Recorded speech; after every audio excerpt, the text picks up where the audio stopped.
Numération 14, subvention, conciliation de justice, Christian Vernet.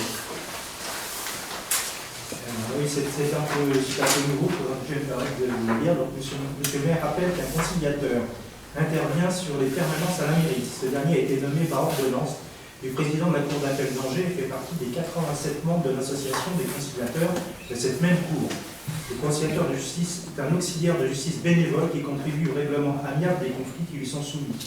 Recourir à la conciliation permet de trouver par consensus une solution satisfaisante pour chacune des parties sans engager de frais de justice. 70% des affaires sont réglées par ce biais. L'association des conciliateurs de justice sollicite la commune pour une demande de subvention afin d'améliorer en permanence la formation des membres, développer leurs connaissances. Des journées d'études et de formation avec des experts dans les domaines spécifiques à la conciliation et à la violence, également une documentation appropriée et nécessaire. À ce titre, M. le maire propose au conseil municipal le versement d'une subvention de 300 €. Il est demandé au conseil municipal de valider la subvention de 300 € à l'association des conciliateurs de justice de la Cour d'appel d'Angers, dire que les crédits sont inscrits au BP de 2019, d'autoriser M. le maire au centre Valentin signer tout acte de document permettant la mise en œuvre de cette délibération. Donc là, on ne verse pas aux conciliateurs, on verse à l'association des conciliateurs, donc, qui font partie du tribunal d'Angers. Des questions? Non.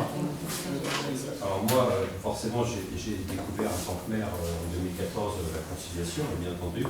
C'est quelqu'un qui est présent le premier mardi de chaque mois, qui reçoit bien sûr les Réuninois ou les Réuninoises qui le souhaitent, pour tout sujet qu'il peut y avoir. J'ai envoyé quelqu'un concernant des sujets de contravention, comme de voisinage, voilà, il y a plusieurs sujets qu'il peut y avoir, même si c'est des recours contre une mairie ou une administration.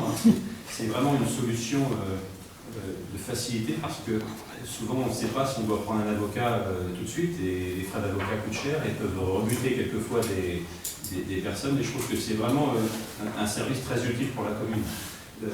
C'est vrai que, bon, un peu comme tout à l'heure le vote qu'on a fait là sur l'indemnité au percepteur, on est dans un fonctionnement aujourd'hui, je dirais, d'association, de bénévoles.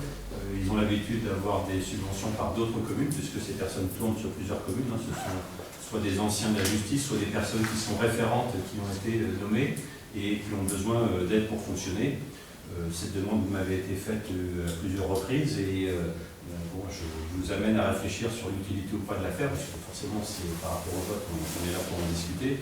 Mais c'est un vrai atout, et moi en tant qu'élu, j'hésite pas à conseiller les personnes à aller voir le conciliateur de justice parce que il ouvre des portes, il explique des choses, il permet à des personnes de mieux expliquer des fois parce qu'il prend le temps sur la justice pour dire voilà, c'est pas la peine d'aller plus loin, où il faut aller, voir tel service.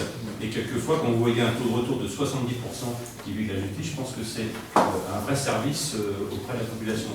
Et c'est un moyen d'ancrer ça dans notre méthode de fonctionnement. D'amener cet apaisement-là par des discussions. Et j'avoue, moi en tant que maire, je vous le dis et je vous le disais souvent, j'étais surpris du nombre dans une commune, alors peut-être la nôtre pas plus que les autres, parce que ça doit être toutes les communes de France, mais il y a aussi des problèmes de voisinage. Et quelquefois, vous entendez des versions ou une autre, quand lui commence à écrire déjà avec le logo de la République et à convoquer des personnes, on passe sous un autre mode de discussion plus apaisé, et ça a permis souvent de résoudre des problématiques qui quelquefois auraient pu s'enflammer. Voilà, donc je pense que c'est intéressant d'amener ça au Conseil parce que c'est une vraie utilité. Je pense qu'on doit se battre pour que ça puisse rester. Et c'est un moyen, effectivement, c'est toujours une relation un peu pécuniaire, c'est pas le but de l'opération. On est resté sur une proposition assez modeste, mais c'est un geste important, je pense, à faire auprès de cette personne qui nous accompagne et qui peut être remplacée par quelqu'un d'autre parce qu'ils sont vraiment en réseau. D'ailleurs, la plupart de ces personnes qui font les conciliateurs sont aussi quelquefois des enquêteurs. Enfin, voilà, on les retrouve dans les enquêtes publiques ou d'autres, donc ce sont des personnes qui connaissent bien nos territoires. Est-ce que les Réuninois savent? Eh bien, pas suffisamment, parce qu'à chaque fois, je rencontre un Réuninois qui me dit, ou une Réuninoise qui me dit, voilà, j'ai un problème. Je dis, vous avez pensé au conciliateur de justice? Ah bon? Et j'avoue que la plupart du temps, on me dit, je ne savais pas que ça existait. Donc je rappelle, premier mardi de chaque mois en mairie, il a une permanence, c'est libre d'accès. Vraiment les sujets c'est très vaste, ça pourrait être un problème d'achat, de consommation, de voisinage, d'administration.